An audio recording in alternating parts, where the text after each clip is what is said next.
On a humid Houston night in June 1983, police were called to a small apartment on West Drew Street. Inside, they found a scene so brutal it left seasoned detectives speechless.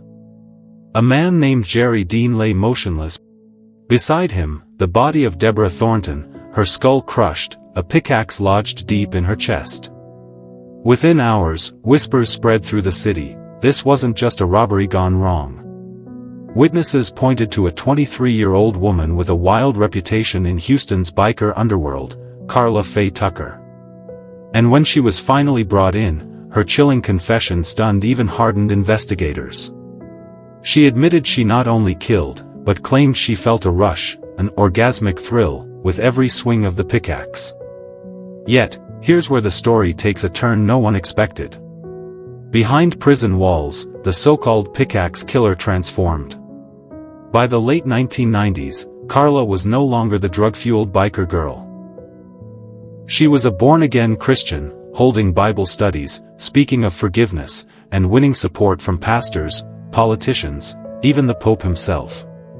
But Texas was not swayed. In February 1998, the world watched as Karla Faye Tucker became the first woman executed in the state since the Civil War. So the question remains, was Karla a monster who deserved the ultimate punishment, or a redeemed woman executed anyway by a system unwilling to forgive?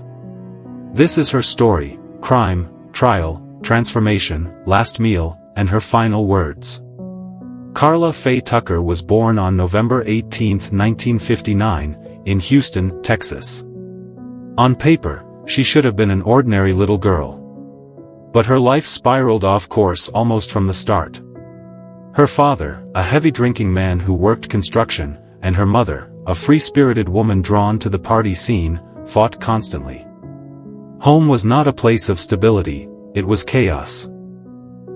By the time Karla was 8 years old, she was already experimenting with cigarettes, alcohol, and drugs. At 12, most kids are worried about school dances or homework. Karla was sneaking into biker bars with her mother. Yes, her own mother, who had become deeply tied to Houston's outlaw motorcycle culture, often brought Karla along for nights out. Surrounded by men twice her age, drugs, and violence, Karla grew up fast, and dangerously. By 14, she had run away from home. That year, she also became pregnant, though the baby did not survive. With no direction, no parental anchor, and a growing addiction, she drifted deeper into Houston's biker underworld, a place where drugs, sex, and violence were part of daily life. Those who knew her back then described her as wild, fearless, and reckless. She wasn't afraid to fight. She wasn't afraid to steal. And she wasn't afraid of consequences. By her early 20s, Karla had become inseparable from Danny Garrett, a fellow biker more than 10 years older than her. Together, they binged on cocaine, heroin, and crystal meth, fueling days-long drug runs and nights of partying. Their love story was built not on romance, but on chaos. And it was this relationship, the toxic mix of drugs, adrenaline, and violence, that would lead Karla straight to the apartment of Jerry Dean on the night of June 13, 1983. It was the early hours of June 13, 1983, when Karla Faye Tucker and her boyfriend, Danny Garrett, made their way to a small apartment on West Drew Street in Houston. Their target wasn't money or jewelry, it was motorcycle parts. Inside that apartment lived Jerry Dean, a 27-year-old mechanic who had recently separated from his wife. Dean loved motorcycles. They were his pride, his escape, his livelihood. That night, he was asleep in his bed, surrounded by the familiar smell of oil and metal. He had no idea death was about to walk through his door. Karla and Danny were high, amped on drugs, restless, reckless. Along with them was another man, James Librant, who tagged along but didn't enter the apartment. Karla and Danny slipped inside, tools in hand, ready to strip Jerry's beloved Harley-Davidson for parts. But then, things went wrong. Jerry woke up. An argument broke out. Jerry confronted Danny, yelling at him to get out. The small apartment instantly turned into a battlefield. Danny grabbed a hammer and struck Jerry hard in the head. Jerry collapsed to the floor, groaning, blood pooling beneath him. And that's when Karla picked up the pickaxe. She swung. Once. Twice. Again and again. Each strike more brutal than the last. Later, she would claim she felt an orgasmic release with every blow. The violence didn't just end Jerry's life, it shocked investigators for years to come. But Jerry wasn't the only one inside. His companion that night, 32-year-old Deborah Thornton, had stayed over after a party. She awoke to the chaos. Terrified, she tried to hide under the bed. Karla found her. She raised the pickaxe again. This time, the blade lodged deep into Deborah's chest. When police arrived the next morning, the scene was unthinkable. Detectives who had seen everything from gang killings to drug wars later admitted, this crime scene was something they would never forget. And within hours, whispers spread in Houston's biker community. People knew who had been with Jerry that night. Fingers pointed straight at Karla Faye Tucker and Danny Garrett. The hunt for the killers had begun. In the hours after the double murder, Houston police canvassed the neighborhood.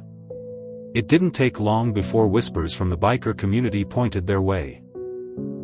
Karla Faye Tucker and Danny Garrett weren't exactly known for keeping a low profile. They bragged, they partied, and in this case, they slipped up. Within days, police had gathered enough leads to track them down. Tucker and Garrett were arrested and brought in for questioning. At first, Karla was defiant. But the evidence was overwhelming. Bloody fingerprints, eyewitness accounts placing them at Jerry Dean's apartment, and most damning, her own words. When confronted, Karla confessed. She admitted swinging the pickaxe, admitted to killing Jerry Dean and Deborah Thornton. What chilled investigators wasn't just her admission, it was how she described it. Karla said she felt a surge of pleasure, even an orgasmic thrill, with each strike. It was the kind of statement that made headlines before the trial even began. The trial opened in April 1984, less than a year after the murders. Prosecutors painted her as the face of pure brutality. A young woman so addicted to drugs, violence, and chaos that she killed not just out of anger, but with enjoyment. The infamous orgasmic quote was repeated again and again in court. The defense tried to argue her life had been shaped by abuse, drugs, and a toxic relationship with Danny Garrett. They claimed she wasn't beyond redemption. But the jury was unmoved. The crime scene photos alone, Jerry's battered skull, Deborah with the pickaxe still lodged in her chest, were enough to silence any sympathy. After deliberating, the jury delivered its verdict, guilty of capital murder. Karla Faye Tucker was sentenced to death by lethal injection. It was a rare moment in Texas history. Female killers were uncommon. Female killers sentenced to death? Even rarer. Almost instantly, Karla became a national name, the pickaxe murderer, the woman who laughed as she described her crime. But behind the bars of Texas death row, the story of Karla Faye Tucker was only just beginning. When Karla Faye Tucker entered Texas death row in 1984, she was just 24 years old. Reporters expected her to be wild, defiant, maybe even proud of the crimes she had committed. But inside those gray walls, something changed. At first, Karla was restless, combative, still hooked on the chaos that had defined her life. But within months, fellow inmates and prison staff noticed a shift. Karla claimed she had a spiritual awakening. She said she picked up a Bible, began to read it, and, in her own words, found Jesus Christ. From then on, the pickaxe killer started calling herself a born-again Christian. She prayed daily. She joined Bible studies. She began writing letters to people on the outside, talking about faith, forgiveness, and redemption. Guards described her as respectful, calm, even warm. And the transformation wasn't just for show. Over the years, hundreds of people who came into contact with Karla said she was genuine. She wasn't the drug-fueled biker girl anymore. She was soft-spoken, polite, and deeply religious. By the 1990s, her case had exploded into the national spotlight again, not because of the crime, but because of who she had become. Karla gave high-profile interviews, including one on Larry King Live. Millions watched as she talked about her faith, her regret, and her belief that she had been truly transformed. The media ran with the story. The narrative shifted. Was Karla Faye Tucker still the brutal pickaxe killer? Or was she living proof that people can change? Religious leaders, activists, and even conservative commentators began calling for her life to be spared. She became a symbol, not just of crime and punishment, but of the battle over the death penalty itself. And yet, for every supporter Karla gained, there were those who stood firmly against her. Families of the victims, prosecutors, and critics argued that no amount of Bible study could erase the horror of that night in 1983. They reminded the public of her own chilling words, the thrill she admitted feeling with each blow of the pickaxe. For over a decade, Karla Faye Tucker lived in that tension, a convicted murderer on one side, a redeemed Christian woman on the other. And as her execution date drew near, that tension would ignite one of the most heated death penalty debates in modern American history. By the late 1990s, Karla Faye Tucker's case was no longer just about a brutal double murder in Houston. It had become a moral battleground. Her execution date was set for February 3, 1998. As the clock ticked down, a wave of appeals and petitions flooded Texas courts. Her lawyers argued she was not the same person who had committed the murders 15 years earlier. They claimed that her transformation was sincere, and that sparing her would prove the justice system had room for mercy. Support poured in from unexpected places. Pastors and Christian leaders rallied to her side. Conservative televangelists like Pat Robertson, normally staunch supporters of the death penalty, publicly urged Texas to spare her life. Letters arrived from Europe, where Karla's story had captured international headlines.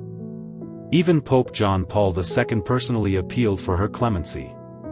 The case landed squarely on the desk of Texas Governor George W. Bush. The decision was his to make: would he allow the execution to proceed, or grant Karla a life sentence instead? For days, Bush faced immense pressure. Protesters lined the streets outside the governor's mansion. International news crews camped in Huntsville, Texas, waiting for his word. But Bush's stance was firm. He said the courts had spoken, the jury had delivered its sentence, and Karla's remorse did not erase the horror of her crime. The Texas Board of Pardons and Paroles voted unanimously against clemency. And with that, Karla's fate was sealed. In the final hours, Karla spent time with her husband, Dana Brown, a prison minister she had married while incarcerated. She prayed, read her Bible, and prepared herself for the end. On the night of February 3, 1998, Karla was escorted to the death chamber. The world was watching. News outlets from across America and Europe broadcast the countdown. Supporters outside the prison held candles and sang hymns, while victims' families gathered quietly, waiting for closure. The pickaxe killer had become the center of a debate that reached far beyond Texas. But inside the Huntsville unit, the question of mercy had already been answered. As tradition allows, Karla Faye Tucker was offered the chance to choose her last meal. Many death row inmates make lavish requests: steaks, fried chicken, pizza, ice cream. Karla declined. Instead, she ate the simple meal provided from the prison menu that day: a garden salad, a banana, a peach, and a Coca-Cola. Nothing indulgent. Nothing symbolic. Just plain, ordinary food before an extraordinary end. At 6:37 p.m., Karla was led into the death chamber at the Huntsville unit in Texas. Witnesses included members of the victims' families, reporters, prison officials, and her closest supporters. She was strapped to the gurney, the fluorescent lights glaring above her. When asked if she had a final statement, Karla's words stunned the room. Her voice was steady, her tone calm. "Yes, sir, I would like to say to all of you, I am so sorry. I hope God will give you peace with this." She looked directly at the families of Jerry Dean and Deborah Thornton, the people whose lives she had destroyed 15 years earlier. Then she turned to her husband, Dana, and her friends in the witness room. "I love you all. I will see you again when you get there." With her final breath, Karla spoke a prayer. "Jesus, I love you." At 6:45 p.m., the lethal injection took hold. Within minutes, her chest stopped rising. Karla Faye Tucker. Once the pickaxe killer, now the symbol of redemption and controversy, was pronounced dead. Outside the Huntsville prison walls on February 3, 1998, two crowds had gathered. On one side, death penalty supporters held signs demanding justice for Jerry Dean and Deborah Thornton. On the other, hundreds of Karla's supporters stood silently, holding candles and singing hymns, begging for mercy even as the execution unfolded inside. At 6:45 p.m., when officials announced Karla Faye Tucker was dead, the world seemed to react all at once. For the families of the victims, there was a sense of finality. Deborah Thornton's husband, who had lived with the memory of that night for 15 long years, said Karla's apology meant little to him. "She still killed my wife," he told reporters flatly. For him, the execution was closure, though not healing. The media swarmed. Cameras flashed. Headlines around the world screamed. "Texas executes female murderer. Born-again Christian put to death. Bush denies clemency in high-profile case." For many watching abroad, the story was shocking not because Texas carried out another execution, that was routine. It was because the condemned was a woman, the first executed in Texas since the Civil War, and one who projected an image of redemption. Religious leaders condemned the decision. Pat Robertson, who had publicly begged for Karla's life, said Texas had made a grave mistake. Internationally, the Pope's appeal went unheeded, sparking fresh criticism of America's death penalty system. But in Texas, officials were resolute. Governor Bush defended his decision, saying Karla's transformation did not change the brutality of her crime. To many Texans, justice had finally been served. Karla's death became more than just the end of her own life. It was a cultural flashpoint. A single case that forced millions of people to confront a haunting question: is the death penalty about punishment for the past, or mercy for the present? Karla Faye Tucker's execution was more than the end of a single case, it was the spark of a conversation that still burns today. She became the first woman executed in Texas since 1863. That fact alone guaranteed her a place in history. But it wasn't just gender that made her story linger, it was the transformation she claimed behind bars. To some, Karla's death was the ultimate statement of justice, a brutal murderer receiving the punishment she earned, no matter how much time had passed or how much she claimed to change. For the victims' families, it was proof that the system had not forgotten them. But to others, it was something darker, a sign that America's death penalty system left no room for mercy, even when change was undeniable. Religious groups used her story as a rallying cry, pointing to her as evidence that the death penalty could silence redemption. Documentaries, books, and countless articles followed, all dissecting the same question. Did Texas execute a killer, or a forgiven woman who had already saved her soul? Karla's legacy even reached politics. Years later, as George W. Bush ran for president, reporters asked him about his refusal to grant clemency. His decision with Karla remained one of the most scrutinized acts of his time as governor. For prison officials, Karla was remembered not as the wild, reckless biker girl who had picked up a pickaxe, but as an inmate who smiled at guards, prayed for others, and left behind a stack of letters filled with faith. And for the world, her story remains a haunting paradox. Can someone commit one of the most brutal crimes imaginable, and still be forgiven? And even if they are, should the law care? 15 years separated the crime from the execution. In 1983, Karla Faye Tucker was the drug-fueled biker girl who swung a pickaxe into two innocent people as they slept, and bragged about the thrill. By 1998, she was the soft-spoken Christian woman clutching a Bible, asking forgiveness, and walking calmly into Texas' death chamber. Two identities. One woman. One fate. Her story forces us to wrestle with a question that still divides the world. Was Karla executed because of what she did, or in spite of who she had become? What do you think? Should her redemption have saved her life, or was justice served exactly as it should have been? Drop your thoughts in the comments, I read every one. If this case hooked you, hit the like button, subscribe to the channel, and turn on notifications so you never miss another chilling true crime story. Because this isn't the last. And the next story may be even darker.